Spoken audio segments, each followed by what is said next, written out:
श्रीगोंद्यात MIDCच्या जागेतून मातीचा अवैध उपसा सुरूच. प्रशासनाचे जाणीवपूर्वक दुर्लक्ष की राजकीय आशीर्वाद? श्रीगोंदा तालुक्यातील लोणी व्यंकनाथ हद्दीत MIDCच्या जागेतून रात्रीच्या वेळी JCB आणि हायवाच्या मदतीने आतापर्यंत हजारो ब्रास मातीची अवैधपणे चोरी झाली असून स्थानिक नागरिकांनी वारंवार तक्रारी करूनही संबंधित प्रशासनाकडून कोणतीही ठोस कारवाई होत नसल्याने संताप व्यक्त केला जात आहे. मिळालेल्या माहितीनुसार MIDCच्या आरक्षित भूखंडावरून रात्रीच्या वेळी मोठ्या प्रमाणात माती उपसा केला जात आहे.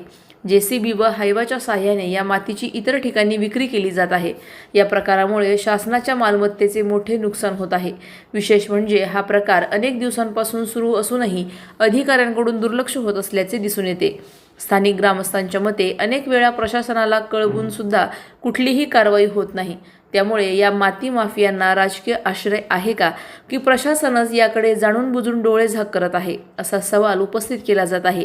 या अवैध उत्खननामुळे परिसरातील पर्यावरणीय समतोल बिघडत असून स्थानिक शेतकरी यांना जाण्या येण्यासाठी असलेला रस्ता देखील खराब झाला आहे.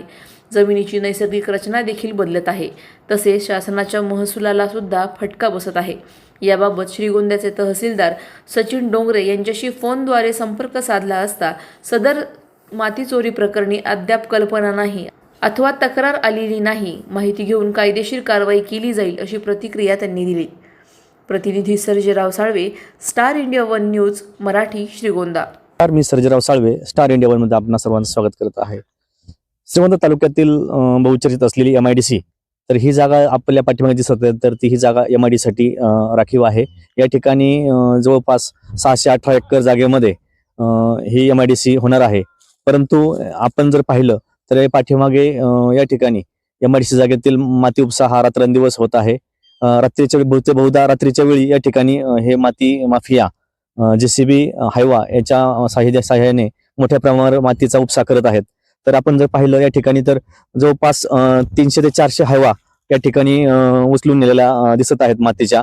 पण खऱ्या अर्थानं जर पाहिलं तर आपण स्टार इंडिया वन न्यूजने पाठपुरावा केला होता, परंतु अद्याप देखील या ठिकाणी महसूल विभागाकडून कोणत्याही प्रकारचा पंचनामा या ठिकाणी केला दिसून येत नाही. तर या माती माफियांना नेमका राजश्रय आहे की प्रशासनाचा आशीर्वाद आहे, हा देखील प्रश्न या ठिकाणी उपस्थित होत आहे. खऱ्या अर्थानं जर पाहिलं तर या लगतच्या शेजारी जे शेतकरी आहेत त्या शेतकऱ्यांच्या या ठिकाणी जमिनी आहेत, परंतु त्यांच्याच रस्त्यानं या ठिकाणी मातीची वाहतूक केली जात आहे. परिणामी या शेतकऱ्यांना या माती वाहतुकीचा त्रास देखील होत आहे. त्यांचा रस्ता या ठिकाणी खराब होत आहे. धुळीमुळे देखील या शेतकऱ्यांना त्रास होत आहे. त्यामुळे या माती माफियांवर कारवाई करण्याची मागणी या शेतकऱ्यांमधून करताना दिसून येत आहे. अधिक माहितीसाठी स्टार इंडिया वन न्यूज पाहत रहा.